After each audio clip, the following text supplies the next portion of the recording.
Hi and welcome back to That Fiction Life. Today we're talking about the Crimes of Grindelwald movie.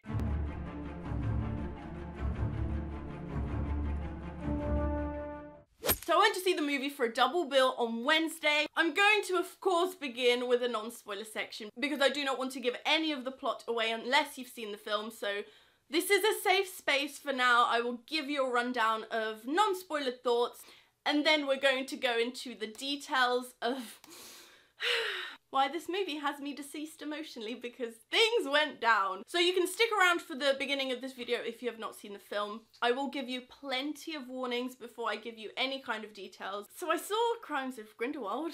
I'm emotionally scarred, hence the Death Eater wand. So to begin with, I think it's safe to say that this is one of the darkest films ever in the whole wizarding world, purely because of the characters and what the hell they got up to in this film. Also dealing with adult main characters, which is a big change from having children trying to save the world. We meet so many new characters that had actual plot lines, which at one point it did start to confuse me. I think there is so many arcs that they're trying to tie up by the end.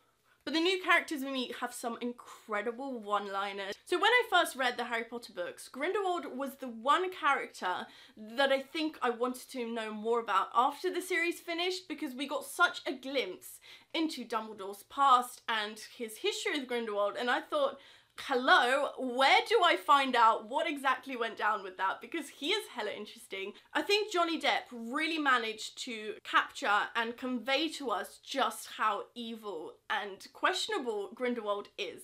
He had this very manipulating charm about him. He knew exactly how to adapt to each person that he was trying to recruit. Newt continues to blow me away. He brings such great comic relief to these very serious things, because this film was truly so sinister that you needed this sort of witty and oblivious character to give you a little bit of hope, because otherwise this film would be some kind of Death Eater party all the way through. But Newt and his creatures bring something really special to this film, and I thought that the creatures would take a little bit of a back seat, but they didn't. The editing I felt was a little bit choppy, and I think this is purely because we had too many new characters coming in, and I think that's what made it a little bit of a slow burn ending for me. So Jude Law as Dumbledore was a thing of beauty, and if you've been on my channel before, you know that I'm not a Dumbledore fan at all, but I do think that he is a very cleverly crafted character. He has this egotistical demeanor about him,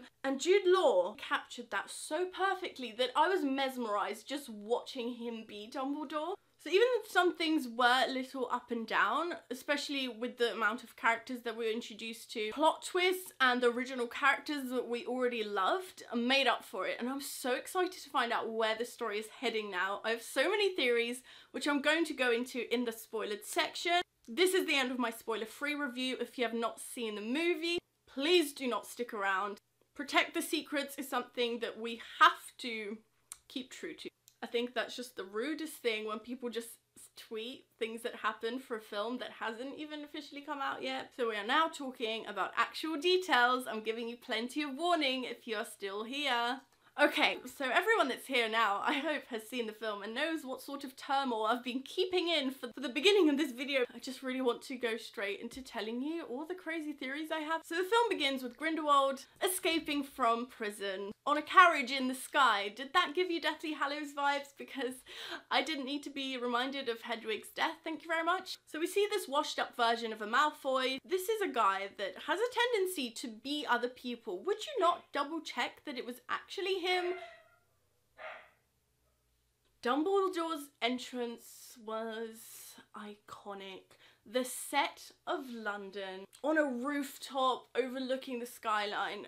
Let us pray. When him and Newt first talk and he asks him for his favour, I really got this whole parallel to Dumbledore and Harry doing the same. And this is almost as if history is repeating itself but backwards, because this is a prequel. Here we have another young wizard that is almost being used by Dumbledore to do things for his own benefit. We got another iconic insight into one of Newt's lairs for his beast. We got this whole suitcase moment in the first movie.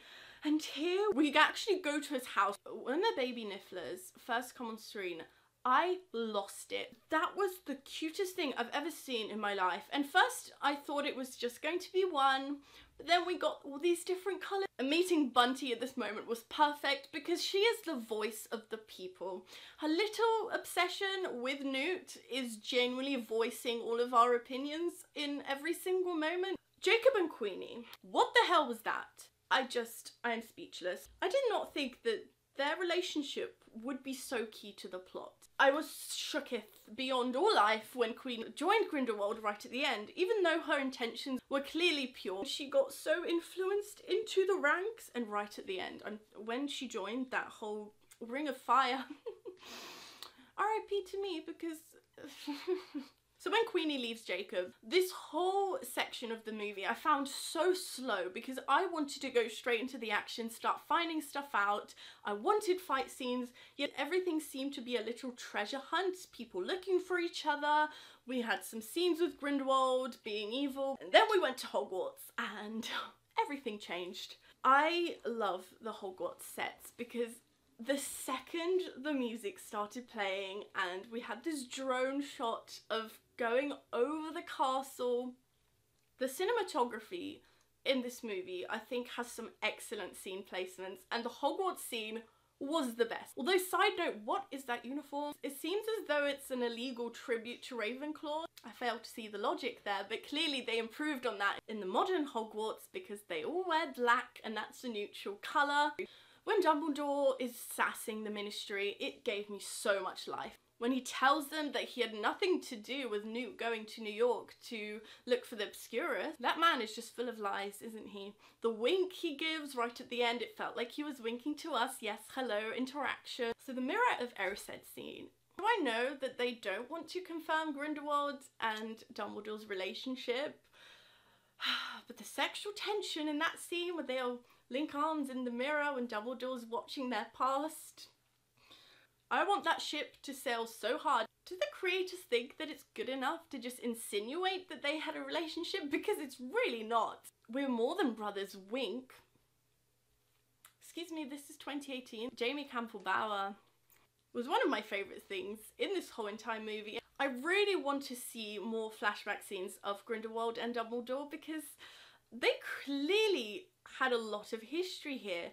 Dumbledore was downright the co-creator of this whole movement of trying to bring wizards to the surface. Are you telling me that you're not going to tell us this part of the history without confirming their relationship? Because that is just a load of bull, isn't it? Flashback to Newt's lessons with Dumbledore was such a parallel to Lupin's lesson in Prisoner of Azkaban. The Boggart lesson was one of my favourite scenes in the whole series, and it was really great foreshadowing to later when we see why Lita was so terrified of this floating napkin thing.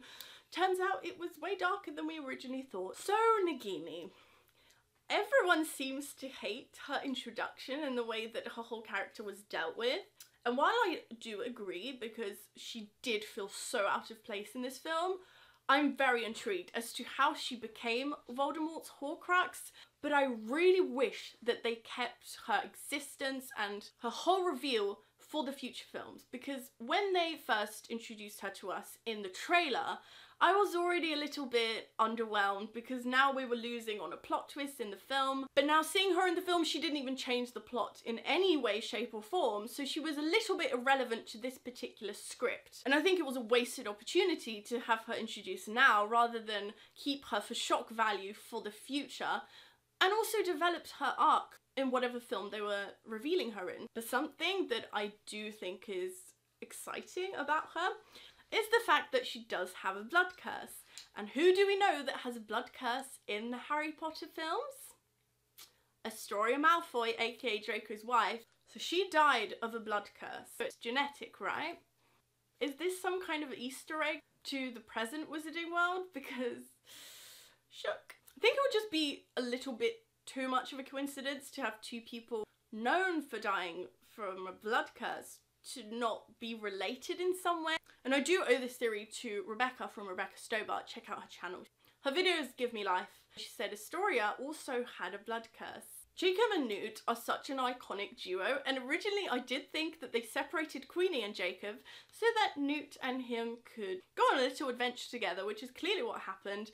They had some really great lines when they were trying to piece together where Tina has gone, and while looking for clues, when Newt licks the ground and Jacob just out says, "Oh, we're licking the ground now," in a totally serious way, as if he's thinking, what the hell am I doing here again? It was such a precious moment. When Nicholas Flamel comes onto screen for the first time, I died. The way he walks needs to be made into a gif because it is the most hilarious thing I've ever seen in my life. Just this little trot. Iconic. Jacob asking if he's a ghost with absolutely everything. So we do need to talk about Grindelwald. Even from the beginning, when they go into this random house and they just kill all the residents in it because they want it as their headquarters, you know, no other reason. And I like seeing this very damaged villain that doesn't do things halfway. And what differentiates Grindelwald from Voldemort and makes him a better villain, in my opinion, he's able to manipulate people individually, the way he approaches Credence even. He realises he's going on about it the wrong way, like in Fantastic Beasts, where he quite nearly kills him and changes into the Obscurus and comes after him when he was still played by Colin Farrell. Oh, Colin. You know, I really think Colin would have done an amazing job as the original Grindelwald. And people are saying that's impossible. Grindelwald was just using Percival Graves' body. But just imagine yourself being Grindelwald using Percival as a host. Would you not look in the mirror and think, wow, this is an excellent appearance to keep forever? So Grindelwald is kind of grooming Credence to be his weapon, and Ezra Miller is playing this part so incredibly well. It's this almost devious, innocent boy just trying to find where he comes from, and he's so desperate to find out about his history that he's kind of willing just to trust anyone. So Act 3 was a whole load of dominoes falling all at once, and it all kind of started with Lita finding Tina and Newt in the Ministry, trying to find the Lestrange family tree. When those spirit familiars come onto the screen, I think that was the worst CGI in the whole film, because the way they normally portray the creatures looks so real and vivid. That looked like some Pokemon trying to break into the Wizarding World. I found it a little bit heartbreaking that Lita found Tina and Newt together, actually, because clearly she still has some feelings for Newt. And the whole Tina and Newt relationships, I am not about that life. Their whole pairing feels so forced to me, and I don't know if it's the writing or if it's the chemistry between the actors, but I really can't get behind them. And I just ship Lita and Newt so hard. I'm sure there's a history there, and I really want to know a little bit more about that. Do you know what would make my life? If Lita turned out to be not dead, which I do have a slight inkling that she might not be. We know that Newt and Tina end up together in the future from the present Hogwarts. We know that she was his partner, but imagine if that information was just fabricated for the public records, because as we know, Lita is hated by the whole wizarding community. So imagine if they had to run off and live in witness protection, so to speak. So Lita's reveal was such a what the F moment, because at first I didn't really see what she was bringing to the plot. Then we got the whole story about Credence might be her brother, but actually she's just a switched at birth kind of situation, except not at birth, because they were already born and living in their homes, trying to be happy with their respective families. But I still find it suspicious. But this whole thing seemed to be a secret, her whole switching the babies around. If this wasn't public knowledge, why do the wizarding community hate her so much? Because surely it can't be just because of what she did at school, because that would have been years and years ago. So Queenie joining the ranks of Grindelwald really threw me. And I also got to thinking that she's a Legilimens, so shouldn't she know and be able to read Grindelwald's mind that he's up to no good? Or he truly thinks this is the right thing to do, which is what most villains' intentions are. They think for themselves. They're changing the world for the better. The Niffler bringing Newt the vial that Grindelwald had was the moment that broke me. You know, seeing the Niffler, you know, there was just actual tears going down like this. So let's go to Austria. When Grindelwald tells Credence that he's a Dumbledore, I didn't see that coming at all. I really didn't think we were even going to find out what his ancestry is at this point. I thought they would leave that for future films. When the words left his mouth, everything made sense. So you know Dumbledore's sister Ariana that supposedly died in the infamous duel? So Credence is an Obscurus. And Ariana probably was an Obscurus as well. She had these bursts of magic that killed their mother, and this always becoming too much of a coincidence. Could it be that this just run in their family? And of course, as we know, Obscuruses don't normally live to an old age, but as we see with Credence, who is no longer a kid, everything is possible. So my little theory is that Ariana might not have died in the actual duel, and she had her little outburst as an Obscurus just as Credence did at the end of the first movie. He completely disintegrated and then came back like nothing happened in Crimes of Grindelwald. But one final thought that I really want to point out is Grindelwald went to Durmstrang and he was expelled. This is one thing that I really regret about the first series, is that we didn't get to see where Crumb and everyone else came from, because Durmstrang was so interesting to me. The set of it, I'm already imagining as this very spooky, dark in the forest, set in the mountains. So those are my thoughts on the whole film. I genuinely have never had so much fun trying to piece things together, because the Wizarding World is so vast that we can genuinely pull a connection to anything. So let me know your theories and let me know what you thought of the movie. Don't forget to give this video a thumbs up, and you can subscribe to my channel right here on this button. My last video is just below that. So thank you so much for watching this video. I hope you enjoyed it, and I will see you next time. Bye!